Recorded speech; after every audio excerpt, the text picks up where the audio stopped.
Hello everyone, welcome to sweet memories. Upcoming రివ్యూలోకి వెళ్ళిపోదాం. జగదాత్రి వాళ్ళ అమ్మగారైన ఇన్స్పెక్టర్ కావ్య పేరుపై అనాథ శరణాలయాన్ని ఓపెన్ చేయడంతో ఫ్యామిలీ మెంబర్స్ అందరూ చాలా హ్యాపీగా ఫీల్ అవుతారు. నిషిక జగదాత్రిని ఎలా అయినా ఇరికించాలని మినిస్టర్ తాయారు దృష్టిలో జగదాత్రికి ప్రమాదం తల పెట్టాలి అని ఒక ఐడియా వేసుకుంటుంది. మినిస్టర్ తాయారు ఫ్లెక్సీ పడిపోగానే మినిస్టర్ తాయారు ఫోటోపై కాళ్ళతో నించుంటుంది నిషిక. నిషి, ఏం చేస్తున్నావు? అలా తొక్కకూడదు అని పాపం నిషికని లాగడానికి జగదాత్రి వెళ్తే నిషిక వెంటనే వెనక్కి వెళ్ళిపోతుంది. జగదాత్రిని ఆ ఫ్లెక్సీపై కాళ్ళు పెట్టి తొక్కినట్టు మినిస్టర్ తాయారు ముందు ఫ్రేమ్ అవుతుంది. అదంతా చూసి మినిస్టర్ తాయారుకి చాలా కోపం వస్తుంది. వెంటనే ఇంకక్కడికి వచ్చి, ఏంటి మీరు చేసే మర్యాద ఇదేనా? అపోజిషన్ పార్టీ దగ్గర ఎంత తీసుకున్నారు? నన్ను అవమానించడానికేనా ఇదంతా చేస్తున్నారు అని గట్టిగా అరుస్తుంది. మేడం మేడం, లేదు మేడం, ఏదో తెలియక చేసుంటారు అమ్మ జగదాత్రి అని అంటారు. నేను చూసుకోలేదు అని చెప్పి పక్కకు తప్పుకుంటుంది జగదాత్రి. అయినా నువ్వెందుకు ఇక్కడ ఉన్నావు అని గట్టిగా అడిగితే, నేను ఎందుకు ఇక్కడ ఉన్నానో మీకే అర్థమవుతుంది చూడండి అని అనేసరికి ఇన్స్పెక్టర్ కావ్య పేరుపై ఉన్న అనాథ శరణాలయాన్ని చూసి ఒక్కసారిగా షాక్ అయిపోతుంది తాయారు. అంటే నేను ఓపెన్ చేయడానికి వచ్చింది నేను చంపిన ఈ కావ్య అనాథ శరణాలయన్నా? నో, ఇలా జరగకూడదు అని చెప్పి ఇంకా గట్టిగా ఆలోచిస్తూ ఉంటుంది తాయారు. చూడండి, నేను ఈ అనాథ శరణాలయాన్ని ఓపెన్ చేయాలి అంటే ఆ కావ్య పేరుని తీసేయండి అని అంటారు. ఒక్కసారిగా షాక్ అయిపోతారు ఫ్యామిలీ మెంబర్స్ అందరూ. ఏంటి, ఎందుకు తీసేయాలి అని అడుగుతారు అక్కడ ఉన్నవాళ్ళు. ఎందుకేంటి, నాకు ఆ ఇన్స్పెక్టర్ కావ్య గురించి మాట్లాడడం ఇష్టం లేదు, అందుకే తీసేయండి అని తాయారు అక్కడి నుండి వెళ్ళబోతుంటే, హలో తాయారు గారు, ఒక్క నిమిషం ఆగండి అని జగదాత్రి రాజసంగా కుర్చీలో కాలు మీద కాలేసుకొని కూర్చుంటుంది. కూర్చొని, అంటే మీరు మా అమ్మకి భయపడుతున్నారు కదా? ఇన్స్పెక్టర్ కావ్య బ్రతికున్నప్పుడే కాదు, చనిపోయాక తన పేరు మీకు వినపడినా మీలో వణుకు పుడుతుంది, గడగడ అంటున్నారు, అంతేనా అని గట్టిగా చెప్తుంది జగదాత్రి. ఒక్కసారిగా మినిస్టర్ తాయారు జగదాత్రి వైపు కోపంగా చూస్తూ ఉంటుంది. నీకొక విషయం చెప్పనా? ఇది కేవలం ఆరంభం మాత్రమే. మీరు చేసిన పాపాలన్నీ నేను ఒక్కొక్కటి బయట పెడతాను. బయట పెట్టి నేను ఖచ్చితంగా మీ నిజస్వరూపాన్ని తెలిసి మా అమ్మ పేరు నిలబెట్టకపోతే నేను డాటర్ ఆఫ్ కావ్య జగదాత్రినే కాదు అని గట్టిగా ఫిక్స్ చేసి అక్కడి నుండి వెళ్ళిపోతుంది జగదాత్రి. జగదాత్రి, నన్ను ఇంతలా అవమానిస్తావా? ఇప్పుడు చూడు నిన్ను నేను ఏం చేస్తాను అని చెప్పి చాలా గట్టిగా ఫిక్స్ అవుతుందన్నమాట మినిస్టర్ తాయారు. వెంటనే అభిని పిలుస్తుంది. అక్క అక్క, ఏంటి పిలిచావు అని అడుగుతారు. చెప్తాను, ఇలా రా. చూడు, నేను ఒకటి అడుగుతాను, చెప్పు. జగదాత్రిని ఎలా అయినా జైలుకి పంపించాలి. జగదాత్రే కాదు, తన ఫ్యామిలీ అంతా జైలుకు వెళ్ళాలి. అప్పుడే నేను ప్రశాంతంగా ఉండగలను. వాళ్ళందరూ జైల్లో ఉంటే కానీ నా విషయం అందరికీ బయటపడకుండా ఉండదు అని అంటారు. ఏంటి, జగదాత్రి ఫ్యామిలీ అంతా జైలుకు వెళ్ళాలా? అలా వెళ్ళాలి అంటే మనం ఏదో ఒకటి ప్లాన్ చేయాలక్క అని అంటారు. ఆల్రెడీ ప్లాన్ చేసేసాను అని అంటుంది. ఎలా అక్క అని అడుగుతారు. ఎలా అంటే, ఇప్పుడు ఆ జగదాత్రి ఫ్యామిలీ అందరూ కలిసి పిల్లల కోసం భోజనాల్ని ఏర్పాటు చేస్తున్నారు. వాళ్ళే వంట చేస్తున్నారు. ఆ వంటలో విషం కలిపామనుకో, అప్పుడు జగదాత్రి ఫ్యామిలీ అంతా అరెస్ట్ అయి జైలుకు వెళ్తారు. అప్పుడు వాళ్ళని జైల్లోనే పైకి పంపించేద్దాం అని ఇంకా క్రూయల్గా చెప్తుంది తాయారు. ఇది ఇలా ఉండగా జగదాత్రి, కేదార్ అందరూ వంట చేయడానికి సిద్ధమవుతారు. ఇంకలా కౌశికి, పిన్ని మీరు కూడా రండి అని అంటుంది. నేనా? నాకు అసలు ఏ చేయి బాలేదు, నేను చేయలేను అని అంటారు. ఇంకా అందరూ చూస్తూ ఉంటే సుధాకర్, అవునవును, నీ చెయ్యి ఎందుకు వస్తుంది? ఏదైనా వెధవ పనులు చేయమంటే మాత్రం వెంటనే చేస్తావు, ఇలాంటి మంచి పనులకు మాత్రం నువ్వు అస్సలు ముందుకు రావే అని అంటారు. బో, నన్నేమి అనద్దు అని అంటుంది. వదిలేయండి మావయ్య గారు, అత్తయ్య గారికి ఇంట్రెస్ట్ లేదు కదా, మేమే చేస్తామని చెప్పి జగదాత్రి వాళ్ళందరూ కూరగాయలు హ్యాపీగా కోస్తూ ఉంటారు. అప్పుడే అభి ఎవ్వరికీ తెలియకుండా ఇంకా అలా ఒక పౌడర్ని తీసుకొస్తాడు. పౌడర్ని తీసుకువచ్చి జగదాత్రి, కేదార్ ఇద్దరు అందరూ కలిసి భోజనాలన్నీ పూర్తయిన తర్వాత, అంటే వంట చేయడం పూర్తయిన తర్వాత పక్కకి వెళ్ళిపోయి ఇంకా అందరూ మామూలుగా కూర్చుని ఉంటే రిలాక్స్ అవుతూ ఉంటే అదే టైంకి ఎవరికి తెలియకుండా అభి అక్కడికి వచ్చి వెంటనే ఆ ఫుడ్లో తను అనుకున్న పౌడర్ని కలిపేస్తాడు. కలిపి అక్కడి నుండి వెళ్ళిపోతాడు. ఇంకా వెళ్ళిపోయిన తర్వాత జగదాత్రి కేదార్ ఇద్దరు ఇంకా తీసుకొస్తారనమాట. తీసుకొచ్చి ఆ ఫుడ్ని అందరికీ సర్వ్ చేస్తూ ఉంటారు. మినిస్టర్ తాయారు చూస్తూ ఉంటుంది. నేను చెప్పినట్టే చేసావు కదా అని అంటుంది. అవునక్క, ఎవ్వరికి తెలియకుండా అందులో కలిపేశాను, ఇప్పుడు మనం హ్యాపీగా ఉండొచ్చక్క అని అంటాడు అభి. సరే పద, ఇంటికి వెళ్దాం అని అంటారు. అక్క, పక్కనే మంచి హోటల్ ఉంది, అక్కడి నుండి నీకు బిర్యానీ తెప్పించాను, తినక్క అని అంటాడు. సరే తింటాం అని ఇంకక్కడే కూర్చుంటుంది తాయారు. కూర్చునేసరికి ఇంక వెంటనే బిర్యానీని వడ్డిస్తాడనమాట అభి.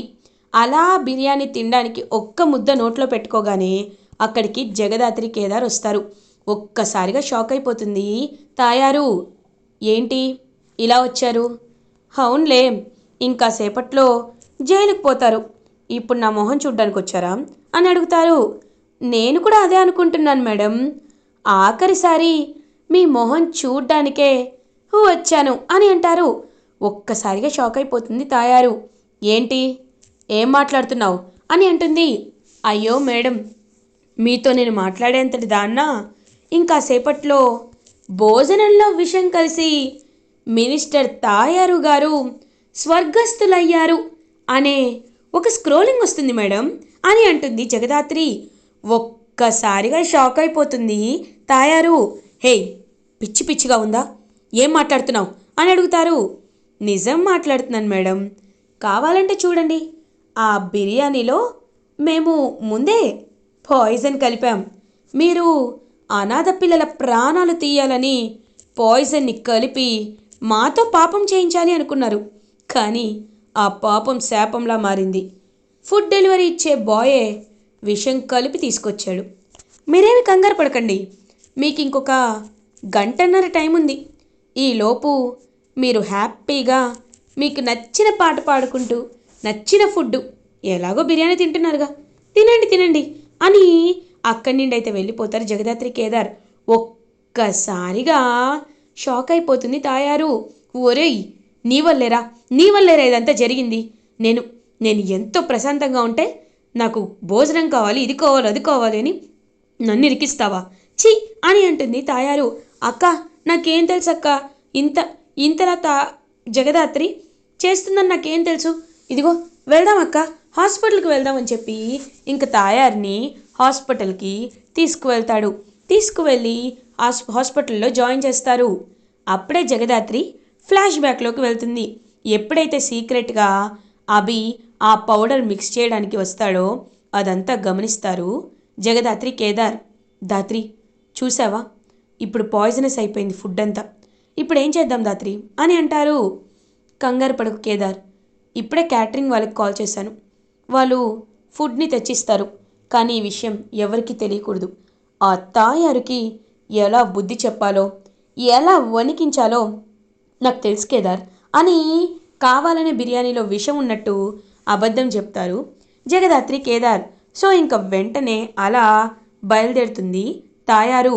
హాస్పిటల్కి వెళ్ళి నాకు నాకు ఏదో ఒకటి నాకు ట్రీట్మెంట్ ఇవ్వండి అని చెప్పి కంగారు పడుతూ ఉంటే అప్పుడే కరెక్ట్గా ఇంకా డాక్టర్ చెక్ చేస్తారు. ఏం ట్రీట్మెంట్ ఇవ్వాలి, అయినా మీకు ఏమైందని ట్రీట్మెంట్ ఇవ్వాలి అని అడుగుతారు. డాక్టర్, మా అక్క బిర్యానీలో విషం కలిసింది అని అంటారు. ఏంటి, విషం కలిసిందా? నోనో, తన బాడీలో ఎలాంటి విషం ఉన్నట్టు ఐడెంటిఫై అవ్వలేదే అనేసరికి ఒక్కసారిగా షాక్ అయిపోతాడు మినిస్టర్ తాయారు. అప్పుడే జగదాత్రి ఇంకలా మినిస్టర్ తాయారికి కాల్ చేసి ఇంకెప్పుడు మా అమ్మని అవమానించాలని ప్రయత్నించొద్దు అని చెప్పి కాల్ కట్ చేస్తుంది. జగదాత్రి, నన్ను ఇంతలా అవమానిస్తావా? ఇప్పుడు చూడు, ఇంకా పొగతో రగిలిన నేను ఎలా ఉంటానో నీకు తెలుస్తుంది, ఖచ్చితంగా తెలుస్తుంది అని చెప్పి ఇంకా అలా కోపంతో రగిలిపోతూ ఇంటికి వెళ్ళిపోతుంది తాయారు. ఇది ఇలా ఉండగా జగదాత్రి కేదార్ హ్యాపీగా ఇంటికి వచ్చేస్తారు. కౌశికి జగదాత్రి కేదార్తో, దాత్రి, ఫంక్షన్ చాలా బాగా జరిగిందని అందరూ మాట్లాడుకుంటున్నారు. అవును, మీ స్కూల్ ఎలా ఉంది అని అడుగుతారు. పర్లేదు వదినా అని జగదాత్రి కేదార్ హ్యాపీగా మాట్లాడుకుంటుంటే పాపం శ్రీవల్లి వాళ్ళకి కాఫీ తెచ్చి ఇస్తుంది. సుధాకర్ శ్రీవల్లి వైపు చూస్తారు. అమ్మా శ్రీవల్లి, నువ్వెందుకు, వేరే వాళ్ళు తెస్తారు కదా అని అంటారు. లేదయ్య గారు, అయినా ఇప్పుడు నేను చేస్తే తప్పేముంది, ఈ ఇంట్లో ఉంటున్నాను, తప్పే మన పని మనం చేసుకోవడంలో తప్పేమీ లేదు కదా అని అంటారు. కరెక్టే, కానీ అమ్మా నువ్వు ఎంతవరకు చదువుకున్నావు అని అడుగుతారు. నేను ఇంటర్మీడియట్ వరకు చదువుకున్నాను, కానీ డిగ్రీ చేయాలని ఎప్పటి నుండో కోరిక, కానీ అది అవ్వలేదు అని అంటుంది. అవును, అనాథ శరణాలయంలో పెరిగావు, ఇంకక్కడి వరకు కూడా చదువుకోవడం చాలా ఎక్కువే అని అంటుంది వైజయంతి. వైజయంతి, ఏంటి కొంచెం కూడా కనికరం లేకుండా మాట్లాడుతున్నావు? అవునులే, నీకంత కనికరమే ఉంటే నువ్వు తన్ని ఎందుకు వదిలేస్తావు? ఛీ అని అంటారు. బా, ఎక్కడికి వెళ్ళినా అదే తీసుకొస్తారో అని మనసులో అనుకుంటుంది వైజయంతి. ఇంక వెంటనే అయినా ఇప్పుడు ఈ టాపిక్ వచ్చిండదు కాబట్టి ఇప్పుడు ఖచ్చితంగా పెళ్లి గురించి ఎత్తాలి. బో, ఎలాగో ఇప్పుడు శ్రీవల్లి మన ఇంటి కూతురైపోయిండది కదా, కాబట్టి మనం శ్రీవల్లికి పెళ్లి చేశామనుకో మన బాధ్యత తీరిపోతుంది బో, ఏమంటావు శ్రీవల్లి అని అంటుంది. అమ్మా అది అని అనేలోపు, ఏంది మీ అమ్మగా నేను చెప్తున్నాను, అయినా నీకు అర్థం కావట్లేదా అని అంటుంది. ఒక్కసారిగా షాక్ అయిపోతారు సుధాకర్. ఏంటి, తన్ని చెప్పనివ్వు, ఎందుకు నువ్వు అలా అంటున్నావు? అమ్మ శ్రీవల్లి, నువ్వు మనస్ఫూర్తిగా చెప్పు, నీకు పెళ్లి చేసుకోవడం ఇష్టమేనా అని అడుగుతారు సుధాకర్. అంటే నాన్న, అమ్మ ఏం చెప్తే అదే అని అంటారు. నువ్వు అబద్ధం చెప్తున్నావు, నిజం చెప్పు, నీకు చదువుకోవాలని ఉంది కదూ అని అడుగుతుంది కౌశికి. అంటే అవునక్క అని అంటుంది. పాపం వెంటనే జగదాత్రి కేదార్ ఇద్దరు చూస్తూ ఉంటారు. అయ్యో శ్రీవల్లి, ఎందుకంత ఇబ్బంది పడుతున్నావు? నువ్వు ఇబ్బంది పడాల్సిన అవసరమేమీ లేదు శ్రీవల్లి, ఎందుకంటే నిన్ను చదివించడానికి మేము రెడీగా ఉన్నాం. నువ్వు అసలు ఈ విషయంలో ఆలోచించాల్సిన అవసరమే లేదు. నువ్వేమవ్వాలనుకుంటున్నావు అని అడుగుతారు. నేను లాయర్ అవ్వాలని ఎప్పుడూ కలలు కంటూ ఉంటాను, అందుకే నేను లాయర్ అవుదాం అనుకుంటున్నాను అని అంటుంది. అయితే ఇంకేంటి, హ్యాపీగా నువ్వు లా కోర్స్ చదువుకో, నేను అడ్మిషన్ తీసుకుంటాను, హ్యాపీగా ఉండు, సరేనా అని అంటాడు కేదార్. ఒక అన్నయ్యగా నేను నీకు ఇచ్చే గిఫ్ట్ని ఇదేనమ్మా అని చెప్పడంతో పాపం సుధాకర్ కౌశికి కూడా ఎంతో హ్యాపీగా ఫీల్ అవుతారు. ఏంది ఇప్పుడు చదువుకొని తను ఏం చేయాలి, అయినా ఇప్పుడు తను చదువుకోవడం అవసరమా అని అంటారు. వైజయంతి, ఒక ఆడపిల్లకి చదువు అవసరమా అని అనద్దు, ఎందుకంటే తను చదువుకుంటేనే తన భవిష్యత్తు బాగుంటుంది, తన కాళ్ళపై తను నిలబడుతుంది, అంతేకాని నువ్వు ఇలా ఇలా మాట్లాడబట్టే నీపై ఉన్న విలువ ఇంకా ఇంకా పోతుంది, గుర్తుపెట్టుకో ఆ విషయాన్ని అని అక్కడి నుండైతే వెళ్ళిపోతారు సుధాకర్. ఇంకలా పాపం శ్రీవల్లిని కాలేజ్లో జాయిన్ చేయడానికి తీసుకువెళ్తారు జగదాత్రి అండ్ కేదార్. దీనికి పెళ్లి చేద్దామంటే ఇలా జరిగింది అంటే, ఛీ, ఎలా అయినా దీన్ని వదిలించుకుందాం అనుకుంటున్నానే అని వైజయంతి చాలా ఇరిటేటింగ్గా ఫీల్ అవుతుంది. ఇది ఇలా ఉండగా యువరాజ్ అటు ఇటు తిరుగుతూ ఆలోచిస్తూ ఉంటే నిషిక, ఏంటి యువరాజ్, నువ్వు ఇంకా మీనన్ దగ్గరికి వెళ్ళలేదా అని అడుగుతుంది. లేదు, నేను వెళ్ళాలనుకోవటం లేదు అని అంటారు. ఎందుకు అనుకోవటం లేదు? అయినా మనకి డబ్బులు కావాలనుకున్నాం కదా, లేకపోతే చూడు, మొన్న కౌశికి వదిన నన్ను ఎలా కొట్టిందో అలాగే రోజు కొట్టించుకోవాల్సి వస్తుంది, అలా జరగకుండా ఉండాలి అంటే మనం హ్యాపీగా డబ్బులు సంపాదించాలి, అర్థమైందా అని అంటారు. కానీ రిస్క్ ఏమో కదా అని అంటాడు యువరాజ్. రిస్క్ తీసుకోకపోతే ఎప్పుడు మనం ఏమీ చేయలేం, ఆ విషయాన్ని గుర్తుపెట్టుకో అని అక్కడి నుండి వెళ్ళిపోతుంది నిషిక. నిషిక చెప్పింది నిజమేనా? ఎందుకంటే నేను కూడా రిస్క్ చేస్తేనే కరెక్ట్ ఏమో అనిపిస్తుంది అని పాపం మీనన్ దగ్గరికి వెళ్ళడానికి స్టార్ట్ అవుతాడు యువరాజ్.